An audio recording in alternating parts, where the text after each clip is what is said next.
नमस्कार, आप देख रहे हैं 9 भारत टीवी। राष्ट्र की आवाज। सावन के पावन महीने और कांवड़ यात्रा 2026 को लेकर भदोही पुलिस पूरी तरह अलर्ट मोड पर है। वाराणसी जोन के अपर पुलिस महानिदेशक नवीन अरोड़ा ने भदोही पहुंचकर सुरक्षा व्यवस्थाओं का जायजा लिया और क्षेत्राधिकारियों को स्पष्ट निर्देश दिए कि श्रद्धालुओं की सुरक्षा में किसी भी तरह की लापरवाही बर्दाश्त नहीं की जाएगी।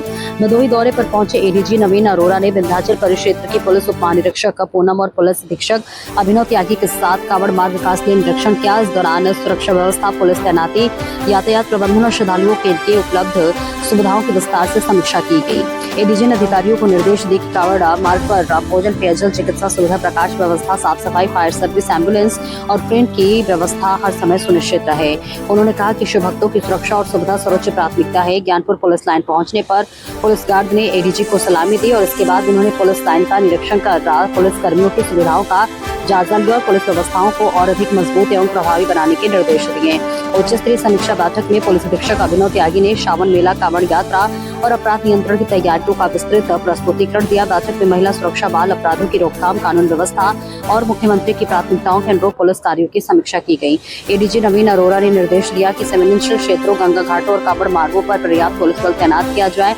सीसीटीवी कैमरों और ड्रोन के माध्यम से लगातार निगरानी रखी जाए। बैठक में हिस्ट्री क्षेत्रों की निगरानी, वांछित अभियुक्तों की गिरफ्तारी, सत्यापन अभियान, बीट पुलिसिंग, लंबित योजनाओं का समयबद्ध निस्तारण, ई साक्ष्य और ई समन प्रणाली के प्रभावी क्रियान्वयन पर भी विशेष जोर दिया जाए।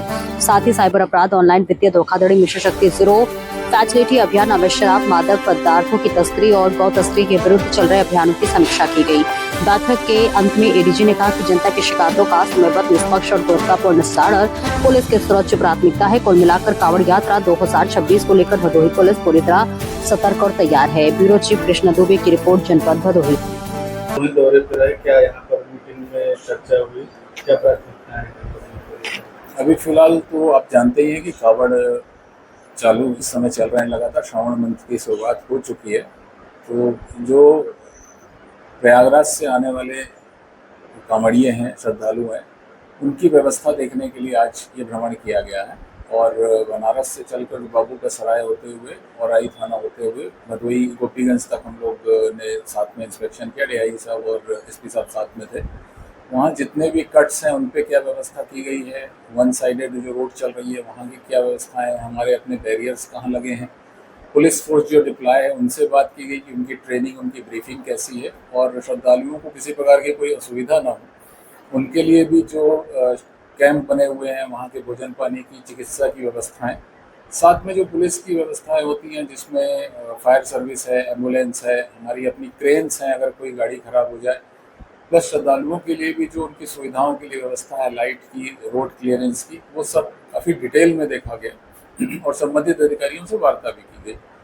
इसके बाद यहाँ आने के बाद जो भदोही जिले के सभी पदाधिकारीगण हैं, एसएचओ और जो इनके शाखा प्रभारी के साथ सभी गेस्टेड अफसर्स के साथ एक रिव्यू मीटिंग भी की गई, जिसमें जो आपके 2 प्रेजेंटेशन एसपी साहब ने किए जो कांवड़ियों पे या श्रावण मेले पे थे और दूसरा क्राइम कंट्रोल और बाकी व्यवस्थाओं पर थे, उसमें जो चीज़ें निकल के आई उसके बारे में ब्रीफ किया गया। उत्तर प्रदेश शासन, माननीय मुख्यमंत्री जी और डीजीपी सर की प्राथमिकताओं पर वार्ता की गई और उनकी प्रगतियों पर भी समीक्षा की गई। जो प्रमुख बातें हम लोगों को देखनी है उसमें महिला एवं बाल अपराध को रोकने के लिए हमारी स्ट्रेटजी क्या होगी, साइबर अपराध रोकने के लिए हम किस तरह से काम कर सकते हैं, इस प्रमुख मंथ में हमारे लॉ एंड ऑर्डर और शांति व्यवस्था बनाए रखने के लिए क्या प्राथमिकताएं हैं, अपराध नियंत्रण निवारण तो हमारा मूल कार्य यही है जिस पे करेंगे, और यातायात प्रबंधन पर काफ़ी जोर दिया गया। लेकिन इन सबसे बढ़कर जो प्राथमिकता आज तय की गई है यहाँ सबके लिए, वो ये है कि हमारी कार्यप्रणाली ऐसी हो जिससे जनता का विश्वास हम पर बढ़े और कायम रहे, प्लस जनता राहत महसूस करे, बेहतरी महसूस करे कि पुलिसिंग से उनको कोई ना कोई ऐसा लाभ हो रहा है कि उनके छोटे मोटे विवाद, तनाव निपट रहे हैं, लॉन्ग जो पेंडिंग उनकी ग्रीवांसेस हैं वो रिड्रेस हो रही हैं, उनका स्ट्रेस खत्म हो रहा है। अगर हम उस पर काम कर सकें तो ये एक्चुअली मानवीय संवेदना के साथ अच्छी पुलिसिंग होगी।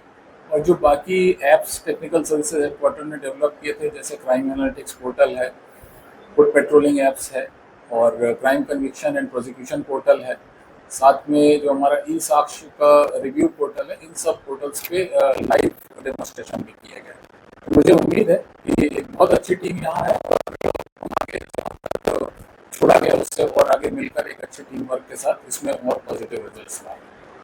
झुंड में रेवेन्यू के बहुत ज़्यादा मामले हैं, उनके उनके प्रयास 100% किए जा रहे हैं। स्थानीय स्तर पे एसपी डीएम या हम अगर कहें कांस्टेबल लेवल से डीएसपी लेवल प्रत्येक स्तर पर, इसके अलावा कमिश्नरेट और जो हमारे डीआईजी रेंज साहबान हैं उनके लेवल पे हमेशा मीटिंग्स होती हैं। तहसील दिवस, थाना दिवस एक स्थापित परंपरा है जिसमें इन विवादों का निस्तारण का प्रयास किया जाता है। आज भी ये बात की गई कि अगर हम राहत पहुंचा सकें, अगर हम जॉइंट टीम के माध्यम से उनके एक्चुअल ग्रीवांस को हल करें रादर देन कि सिर्फ एक मोनोटोनस रिपोर्ट चलती रहे या एक सब इंस्पेक्टर ने जो रिपोर्ट प्रारंभ की आखिरी तक सब लोग उसको डिक्टो करते रहे, उसके बदले मौके पर जाकर उसकी समस्या को सुनकर हैबिचुअल प्रकार के एप्लीकेंट को अलग तरीके से डील करें और जेन्युइन जो ग्रीवांस है उसको रिड्रेस करें, तो मुझे उम्मीद है कि इसमें भी हम लोग काफ़ी अच्छा लाभ मतलब उनको सुविधा प्रदान कर पाएंगे। सावन माह में जो हाईवे हमारा आरक्षित रहता है ऊपरी विभागों के लिए, तो ऐसे में दूसरा जो लेन है उस पर ट्रैफिक ज़्यादा हो जाता है, दुर्घटनाएं जो है अधिक होती हैं, हमने देखा गया है पिछले वर्षों में। तो दुर्घटनाओं को रोकने के लिए क्या कोई काम किया गया है इस बार की दुर्घटनाएं कम होती हैं? बहुत अच्छा प्रश्न है और जनता से जुड़ा हुआ प्रश्न है। तो जैसा मैंने बताया कि 6 क्रेन्स की व्यवस्था है जो हर थोड़ी दूरी पर रहेंगी और करीब 10-10 किलोमीटर के एरिया में इन्होंने बांट के किया है। एम्बुलेंसेस की व्यवस्था की गई है कि अगर खुदा न खास्ता कोई ऐसी बात हो जाए तो उसको तुरंत प्राथमिक उपचार दिया जा सके। कोई व्हीकल डैमेज हो उसको क्रेन से रिमूव करके ट्रैफिक को सुचारू रूप से चलाया जा सके। इसके अलावा डिफरेंट कट्स को बंद किया गया है, बैरियर्स और बैरिकेटिंग लगाए गए हैं ताकि कांवड़ियों की तरफ कोई वाहन अनावश्यक ना आ पाए और उनके साथ कोई एक्सीडेंट की घटना ना हो। यहाँ तक कि जो कांवड़ियाँ अलग अलग व्हीकल से चल रहे हैं उनके बीच में भी एक सेफ डिस्टेंस बनाना, उनके डीजेस के बारे में, उनके जो साउंड सिस्टम के बारे में वहाँ बात करना और जो उनके रास्ते में आने वाले अवरोध थे वो भी हटाए गए हैं। तो प्रशासन और पुलिस का पूरा प्रयास है कि श्रद्धालु अपनी श्रद्धा के साथ सही तरीके से वो जल का अभिषेक कर सकें और हमारी भी ये मनोकामना है कि हम उनको इस चीज़ में सुविधा प्रदान कर सकें।